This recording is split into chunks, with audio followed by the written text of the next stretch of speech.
Assalamualaikum warahmatullahi wabarakatuh.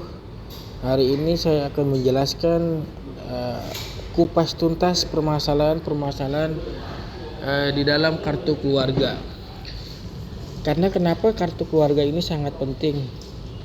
Kartu keluarga ini data paling mendasar, pondasinya kalau kita ibarat rumah ini, ya. Jadi kartu keluarga ini pintunya untuk akses bisa kemana-mana, bisa untuk menuju ke arah mana aja. Kalau kita kendaraan itu bisa ke sana, ke kanan, ke kiri, dan sebagainya. Itu akses untuk memudahkan ke mana-mana. Oke. Permasalahan yang pertama yaitu dia belum punya kartu keluarga sama sekali, belum pernah rekaman sama sekali. Artinya semenjak dia lahir sampai dewasa, umur sudah usia 17 tahun bahkan lebih dari 30 tahun, dia belum memiliki kartu keluarga atau KTP elektronik, disebabkan karena dia belum rekaman. Nah, itu disebutnya kartu keluarga yang belum punya sama sekali.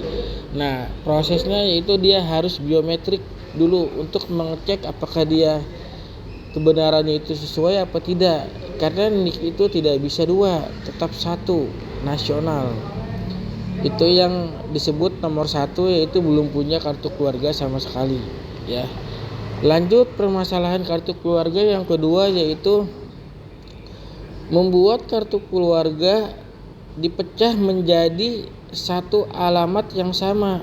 Sebagai contoh, di dalam kartu keluarga ini ada 3 orang. Nah, di dalam 3 orang ini yang satu orangnya mau pecah, mau sendirian, jadi sisanya tinggal berdua. Nah, jadi yang satu orangnya ini akan membuat kartu keluarga baru dengan alamat yang masih sama. Nah, dengan syarat dia usia 17 tahun, ya.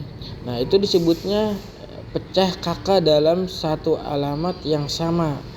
Yang tadinya satu kartu keluarga menjadi 2 kartu keluarga dengan alamat yang sama. Lanjut, yang ketiga yaitu kartu keluarga karena dia hilang, karena dia atau blur, udah nggak jelas, jelek, atau dia mau update. Nah, karena kan kita nggak tahu ya, kartu keluarga bisa aja hilang, lupa naruhnya di mana, entah kebakaran, entah kena banjir dan sebagainya. Lanjut, bisa juga karena dia blur, kena air, luntur, atau dia di laminating udah rusak itunya, tulisannya udah nggak jelas. Nah, itu permasalahan yang ketiga. Permasalahan yang keempat kartu keluarga yaitu yang tadinya awalnya tanda tangan, dia menjadi ganti barcode yang terbaru kartu keluarganya. Karena kalau yang dulu kan tanda tangan, belum ada barcode-nya. Kita tidak bisa mengecek secara online, secara nasional, apakah data itu sesuai apa tidak dengan isinya. Itu yang keempat. Lalu yang kelima, perbaikan nama di kartu keluarga. Banyak sekali permasalahan hanya gara-gara nama salah bisa berpengaruh kepada pendidikan, perbankan, keuangan, ahli waris, dan sebagainya. Itu yang dimaksud dengan perbaikan nama. Jadi harus sinkron antara buku nikah, akta lahir, buat perbankan, ahli waris, dan sebagainya. Jadi tidak boleh ada kesalahan satu huruf pun. Kita bisa untuk memperbaikinya di nama kartu keluarga itu. Lanjut, permasalahan yang ketujuh yaitu perbaikan tempat lahir. Terkadang tempat lahir itu tidak sesuai dengan apa yang lokasi yang tertera di dalam akta lahir.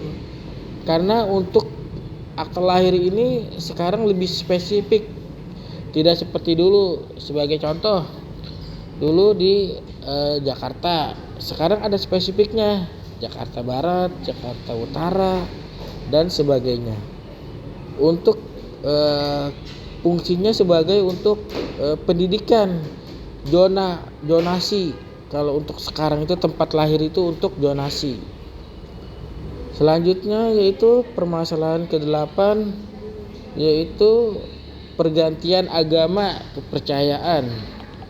Banyak yang terjadi pergantian agama. Sebagai contoh, dia jadi mu'alaf, yang tadinya non-Islam jadi Islam, atau sebaliknya, yang tadinya Muslim Islam keluar dari agama Islam dan sebagainya.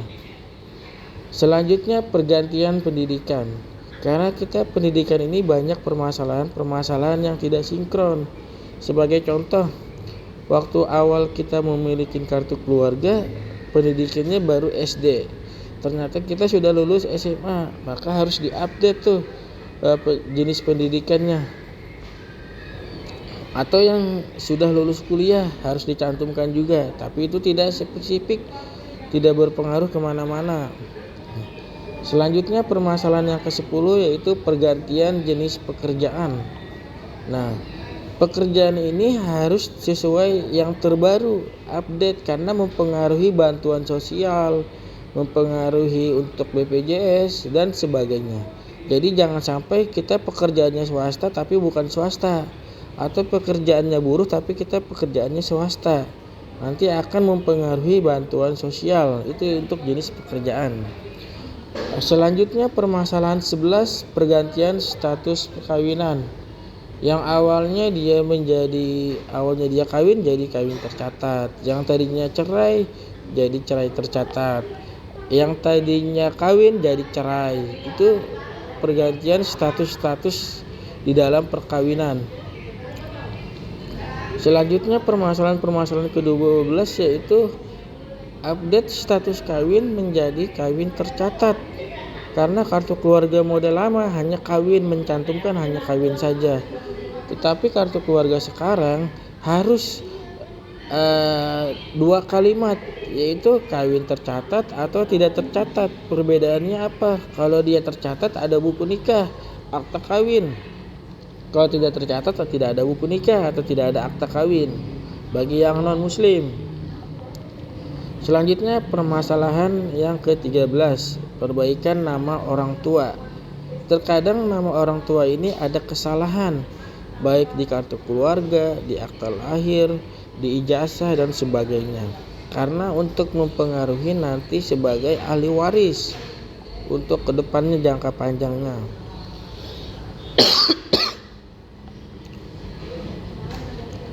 Selanjutnya, permasalahan yang ke-14 yaitu memasukkan nama orang tua.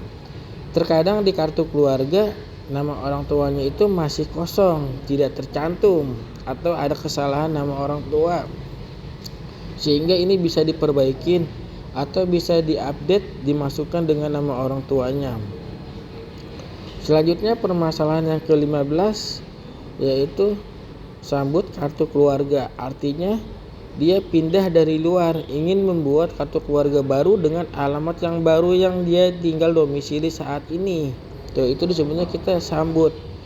Artinya membuat kartu keluarga baru dari luar daerah datang ke sesuai domisili yang saat ini dia tinggal.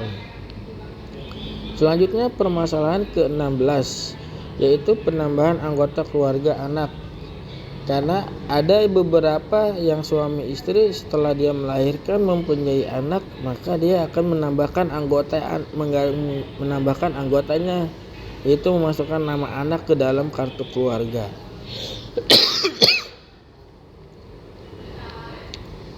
Permasalahan ke-17, penambahan anggota keluarga selain anak kandung. Sebagai contoh, dia nenek, sepupu, atau famili lain, itu akan menambahkan di dalam kartu keluarga. Intinya selain famili, ya, menambahkan anggota keluarga ke dalam kartu keluarga kita, orang lain, ya. Selanjutnya, permasalahan ke-18 yaitu pengurangan anggota karena meninggal dunia. Yaitu karena kalau yang sudah meninggal dunia harus diupdate. Jangan sampai sudah meninggal dunia namanya masih nempel, masih tertera di dalam kartu keluarga, belum dikeluarkan, ya. Karena mempengaruhi nanti untuk jual beli, ahli waris dan sebagainya. Oke, itu pengurangan anggota keluarga karena meninggal dunia. Lanjut, nomor 19, pengurangan anggota karena pindah. Sebagai contoh, Dia ada 3 orang. Selanjutnya ada 1 orang yang pindah keluar daerah, maka itu disebutnya pengurangan anggota karena pindah. Selanjutnya nomor 20, pengurangan anggota karena menikah.